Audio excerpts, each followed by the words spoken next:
একটা ভাত জিজ্ঞাসা করছে, হ্যাঁ ভাই ভাবি নামাজ পড়ে? বলে বোঝায়, এটা বোঝে না, কথা শোনে না, ওই কথা শোনে না। আমি যদি কথা না শোনে তাহলে তো 6টা বাচ্চা হলো কি করে? খোলাসা না বললি তো বুঝতে পারবে না, বুঝতে পারছেন না?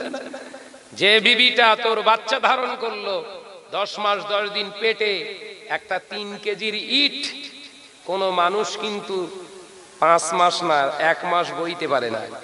অথচ তোর ঔরস, তোর বংশ টিকিয়ে রাখার জন্য তোর অর্ধাঙ্গিনী 10 মাস 10 দিন না হলেও 10 মাস তো 9.5 মাস তো পেটে নিয়ে তোর বাচ্চাটা ঘুরেছিল। তোর কথা শুনে না মানে? এ মাথায় ঢুকনি বোধহয় আলোচনা। আমি একদম ভেঙে ফুটে বোঝাচ্ছি, কেউ বোঝাবে না।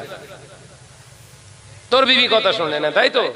কই তোর বিবি যদি কথা না শোনে, তোর বিবি যদি কথা না শোনে, সত্যি করে বল দিন, তোর বিবি যদি কথা না শুনতো তাহলে আজকের ভাত রান্না করতো?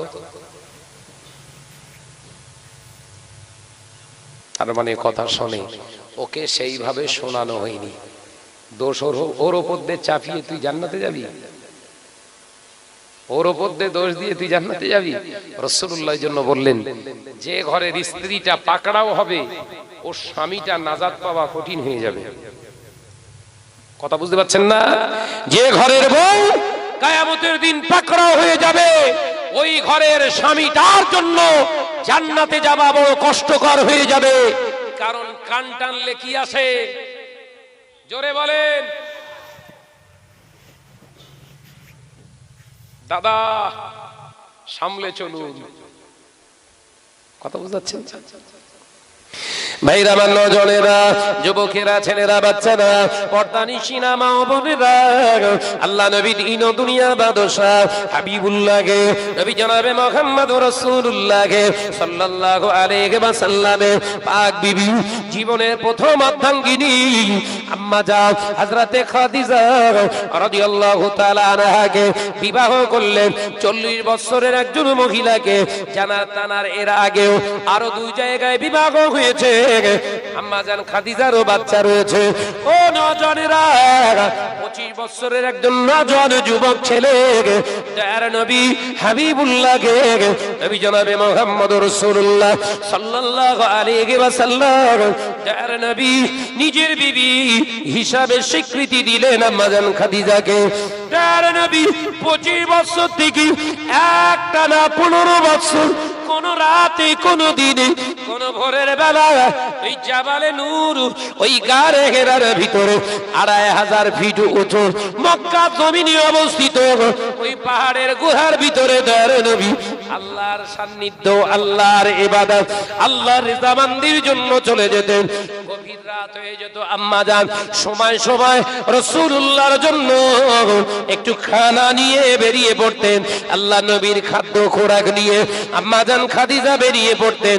যে মহিলাটার এর আগেও 2টি জায়গায় 2টি স্বামীর সঙ্গে সংসার হয়ে গেছে, ওই মহিলাটা নবীর বিবি হওয়ার পর থেকে আম্মা জান খাদিজা ফাঁকায় বের হবার সময় মোটা একটা সুতোর তৈরি করা চাদর নিজের গোটা বডিটাকে ঢেকে নিয়ে বের হতেন। জোরে হলো না? চিল্লা বলে। তোমার বইয়ের গায়ে কি থাকে? মশারি ছেঁড়াও থাকে না। কথা বলি, দেখ আবার শুরু করিস বল। যে গভীর রাত আম্মা জান খাদিজা রাদিয়াল্লাহু তাআলা আনহা দয়ার নবীর জন্য খাবার বহন করছে। আমি পাহাড়টা গিয়ে সচক্ষে দেখে এসেছি, 2500 ফিট। রমজান মাস বলে আমার ক্ষমতা হয়নি ওটা, বলি উঠতাম রোজাই থেকে। শুধু নয়, রোজা না থাকা অবস্থায় যেন তেন মরদ মদ্দালকের কাজ না, ওইখানটায় ওঠে 2500 ফুট। বুঝতে পারছেন না? আবার ওই জাবালে নূর গারে হেরাটার কাছে পৌঁছাতে গেলে সোজা, এরকম সোজা উঠতে হয়।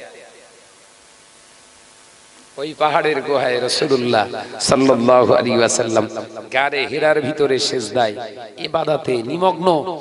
আম্মাজান খাদিজা গভীর রাত হচ্ছে, খাদ্য খাবার নবী খাবে না, আমার স্বামীর জন্য মন উতাল হয়ে পড়েছে।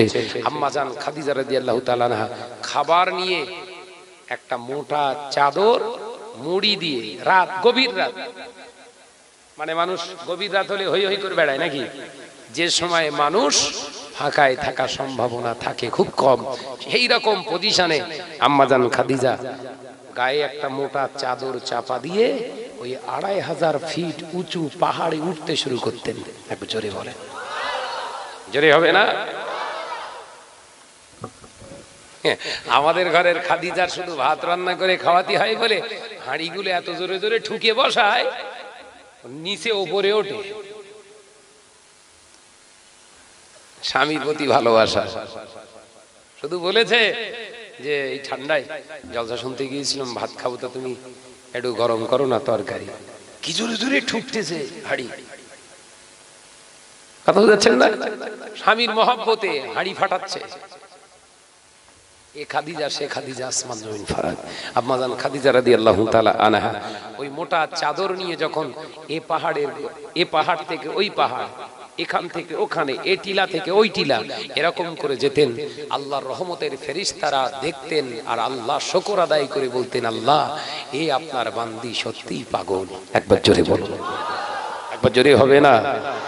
ভাইরা মা, নজনেরা যুবকেরা, আম্মাজান হযরতে খাদিজা রাদিয়াল্লাহু তাআলা আনহা যখন যেতেন, হযরতে জিবরাইল আলাইহিস সালাম দাঁড়িয়ে দাঁড়িয়ে দেখতেন, আল্লাহ দরবারে শুকর আদায় করতেন। ও রব্বুল আলামিন, আল্লাহ আমাদের আম্মা, আমাদের বোন খাদিজা এই রকম করে আছে, তোমার হাবিবের জন্য খানা পৌঁছে দেওয়ার জন্য আমার আল্লাহ থাকতে পারে না। ও নজনেরা, একদিন আমার আল্লাহ জিবরিল আমিনকে পাঠিয়ে দিলেন, ও আমার জিবরিল আমিন যাও, আমার হাবিবকে যে বলো, আমার হাবিবকে যে বলো আজকে রাতে চিত্রটা, আজকে আম্মাজান খাদিজা, আমার বান্দি খাদিজার আসার চিত্রটা আমি আল্লাহর কাছে বড় ভালো লেগে গেছে। তাই আমি আল্লাহ স্বয়ং আমার খাদিজার জন্য আমি আল্লাহ তরফ থেকে সালাম পাঠিয়ে দিলাম। জোরে বলে, সালাম পাঠাচ্ছে কাকে? জোরে বলে, কে পাঠাচ্ছে? সুবহানাল্লাহ বলবেন না? ও নজনেরা, যুবকেরা, ছেলেরা, বাচ্চারা, পর্দানিশিনা মা ও বোনেরা, আম্মাজান খাদিজা রাদিয়াল্লাহু তাআলা আনহা গভীর রজনীতে আল্লাহর নবীর জন্য খাদ্য খোরাক বয়ে নিয়ে যেতেন। সব দিনে নয়, কিছু কিছু দিনে আম্মাজান খাদিজা ঢাকায় বের হতেন যখন, গায়ে তিনি মোটা একটা কাপড় চাদরটা তিনি পরিধান করতেন, গায়ে চাপা দিতেন। কেন আম্মাজান খাদিজা একজন মুসলমানের স্ত্রী, একজন দয়ার নবীর স্ত্রী, একজন বিশ্ব নবীর স্ত্রী। পর্দা হলো ফরজ। পৃথিবীর জমিনে কোন পুরুষকে দেখে পর্দা নয়, কোন মাওলানাকে দেখে নয়, কোন ভাসুরকে দেখে নয়। পর্দা হলো আল্লাহর হুকুম। আমি খাদিজা যে হালাতেই যায় না কেন, আমার মাথা থেকে কাপড় আমি পড়তে দেব না, কারণ আমার সমস্ত শরীরটা হলো আমার আল্লাহ পাকের দান। আমার আল্লাহ যখন হুকুম দেবেন, আমার আল্লাহ যখন হুকুম করবে স্বামীর ভিতর দিয়ে, আমার স্বামী যখন আমাকে পারমিশন দেবে, আমি খাদিজা আমার মাথাটা খোলার জন্য, আমি খাদিজা আমার মাথার কাপড়টা আমি খাদিজার জন্য তখন ফেলাটা হালাল। জোরে বলবেন না? আর এই ঘরের খাদিজা গুলো সব আলগা ফালগা হয়ে আঁটুল বাঁটুল হয়ে ঘুরতেছে রাখারা। বললে বলবেন শাহনাজ ভাই শুধু মেয়েদের উল্টো পাল্টা বলে, এরা বলে না, বলে মেয়ে ছেলের কি বলা বলে শাহনাজ ভাই। খোদার কসম আমি বলছি, আমার মাও একজন মেয়ে, আল্লাহর কসম আমার যে বিবি সেও তো একটা মহিলা, আমার দুটো মেয়ে সেও তো মহিলা, আমার 5টা বোন তারাও তো মহিলা,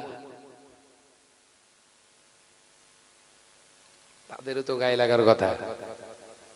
কথা বলছেন না কেন? জোরে বলে। নাকি তুমি আলাদা সারা আলাদা? বিশ্বনবী পাক জবানে জানিয়ে দিলেন, ও আমার সাহাবীরা শুনে নাও, জেনে নাও, সারা জীবন ধরে ইবাদত বান্দিগি করেছো, সারা বছর ধরে তাহাজ্জুদের নামাজ আদায় করেছো, সারা বছর ধরে আল্লাহর নফল ইবাদত নফল নামাজ আদায় করেছো, নফল রোজা করেছো। ও আমার উম্মতিরা, আমি রাসূলুল্লাহ জানিয়ে দিলাম, আর ঘরের বিবিটা যদি বিহায়া হয়ে যায়, ঘরের বিবিটা যদি নির্লজ্জা হয়ে যায়, ঘরের বিবিটা যদি বেআব্রু হয়ে যায়, আমি রাসূলুল্লাহ জানিয়ে দিলাম, তুমি যত ইবাদতই করো না কেন, আদ-দায়ুসু লা ইয়াদখুলুল জান্নাহ, তুমি হলে দায়ুস নাম্বার 1, জান্নাতে তোমার জন্য তোমার নসিবে আর কোনোদিন হবে না।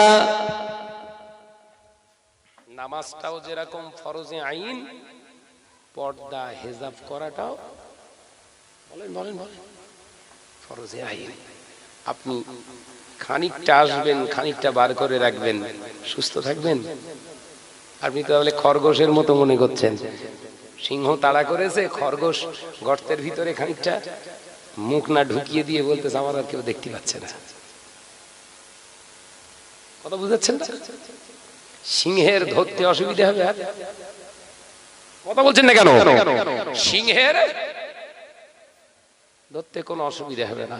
কোন মহিলা যদি মনে করে আমি আমি আমি শাড়ি পরেছি, আমার পেট দেখা যাচ্ছে তো কি হবে, আমার স্তন দুটো, আমার গোপন অঙ্গ তো আমি ঢেকে রেখেছি, আমার আর টেনশন নেই। ওরে বাপ, শোন, তোর ওই রূপটা পৃথিবীর কোন মানুষ তোর স্তন তোর পেট দেখে আকৃষ্ট হয় না, তোর মুখ দেখেই প্রথম আকৃষ্ট হয়। কথা বলছেন না কেন? তো প্রথম খাবরই তো তোর মুখই মারে। প্রথম কোন পুরুষ তোর প্রতি আকৃষ্ট হয় তোর মুখ দেখে, তোর চেহারা দেখে নয়, তোর সুরাত দেখে। তোর সুরাত দেখে যখন পুরুষ আকৃষ্ট হচ্ছে, ওই সুরাতে ওই মুখমণ্ডলটা আগে সেভ কর। শরিয়াতে 3টে অঙ্গ মহিলাদের জন্য বৈধতা দিয়েছে, জাহির করা, বহিঃপ্রকাশ করা, আলগা রাখা। তাও আবু হানিফা রাহমাতুল্লাহ আলাইহি আবার কিতাবের ভিতরে ফতোয়া দিলেন কি, যে মহিলার ঠোঁট দুটো একটু সুন্দর, কথা বুঝতে পারছেন নাকি, যে মহিলার ঠোঁট দুটো একটু সুন্দর, সুন্দর হওয়ার কারণে তার সন্দেহ হয় পুরুষেরা আমার এই ঠোঁট দেখে আকৃষ্ট হতে পারে, ওই মহিলার জন্য ঠোঁট ঢেকে রাখাও হচ্ছে ওয়াজিব। কথাটা বুঝতে পারি মাথায় ঢুকিনি কথা? যে মেয়ে ছেলে ঠোঁট দুটো সুন্দর, সেই মহিলা যদি মনে করে আমার এই ঠোঁট দেখে পুরুষরা আকৃষ্ট হতে পারে, তার ঠোঁট ঢেকে রাখা কি বলেছে? জোরে বলেন। ওয়াজিব তরক করলে কি গুনাহ হয়? কাবীরা গুনাহ হয়। এখন যে মেয়েটাও কালো, যে মেয়েটাও ভালো, ওতে আবার কুকুরির গুনামাকালি, ওদের নাকি কায়দা মারা হয় না। কথা বলছেন না কেন? জোরে বলেন না। ওরা কিন্তু গালাগালি করছে, কিন্তু কিছু করার নেই। যদি এই ওয়াজ না করে যায় আমার কবরে বাস পড়বে। যে কুকুরির পায়খানা, যার ইটিস্টিক লিপস্টিক নাম রেখেছে, বুঝতে পারছেন না নাকি, মাখিয়ে ঘরে, তার মানে কি, যে না ফেরাত তা ফিরতে বাধ্য করাবো, ওখানেই তো হারাম হয়ে গেল। মক্কাতুল মুআজ্জামায় কাবা শরীফ তওয়াফ করে নারী পুরুষ সব একসঙ্গে। কথা বুঝতে পারছেন না? কাবা ঘর তওয়াফ করতে হয়, নারী পুরুষ সব একসঙ্গে তওয়াফ করবে। হাজিরা তওয়াফ করছে, তওয়াফ করছে তো তওয়াফ করছে, কারুর খেয়াল থাকে না কোন মেয়ে লোকের কি আছে না আছে। ইংল্যান্ডের আছে, অস্ট্রেলিয়ার আছে, নিউজিল্যান্ডের আছে, ফ্রান্সের আছে, ব্রিটেনের আছে, আপনার ওই স্পেনের আছে, আপনার ওই ডর্জনের রয়েছে, আপনার ওই আমেরিকার রয়েছে, বাংলাদেশের আছে, মায়ানমারের আছে, আপনার সুইজারল্যান্ডের আছে, আপনার নিউজিল্যান্ডের রয়েছে, আপনার হিন্দুস্তানের রয়েছে, বাংলাদেশের রয়েছে, পাকিস্তানের রয়েছে, নেপালের রয়েছে, বিভিন্ন দেশে, মালয়েশিয়া, ইন্দোনেশিয়া, সব হাজি সাহেবান সব হজ করছে, একসঙ্গে তওয়াফ করছে, একসঙ্গে তওয়াফ করে। কোন মহিলার দিকে কোন হাজী সাহেব ফেরার সময় নেই, কারণ আল্লাহর কাবা থেকে আর সৌন্দর্যখান কেউ নেই। একবার জোরে বলেন, একবার জোরে হবে না সুবহানাল্লাহ। কাবা ঘরটা কি? কালো পাথরের তৈরি, কালো ঘরটা, ওই ঘরটা পাথরের তৈরি ঘর, সেই ঘরের প্রেমে সব পাগল, ওই রূপেই সব বিমুগ্ধ হয়ে আছে। একবার জোরে বলো সুবহান। তাকবীর দেন, নারে তাকবীর। জনাব ভাইজান হুজুর কিবলা আওলাদে মুসা দে সামা, নারে তাকবীর। মাশাআল্লাহ, ভাইজান চলে এসেছে, আমার যতটা ধারণা চলে এসেছে, আর টেনশন নাই জি। আর আমারও সময় আস্তে আস্তে হায়াত ফুরিয়ে আসছে ভাই। যে আলোচনা যেটা বোঝাচ্ছিলাম ভালো করে বুঝে না, একদম গোদা বাংলায় বুঝিয়ে রেখে যায়। আমরা দাদা হুজুরের সিলসিলা, আমরা দাদা হুজুর পীর কেবলার নীতি আদর্শ মেনে চলি, তাই তো নাকি? দাদা হুজুর পীর কেবলার ওসিয়ত নেওয়ার ভিতরে হুজুর পীর কেবলা বলেছেন, আমার যারা মুরিদ বলে দাবি করে, আমার যারা সিলসিলার অন্তর্ভুক্ত দাবি করে, তাদের কাছে আমি আবু বকর বার্তা রেখে গেলাম,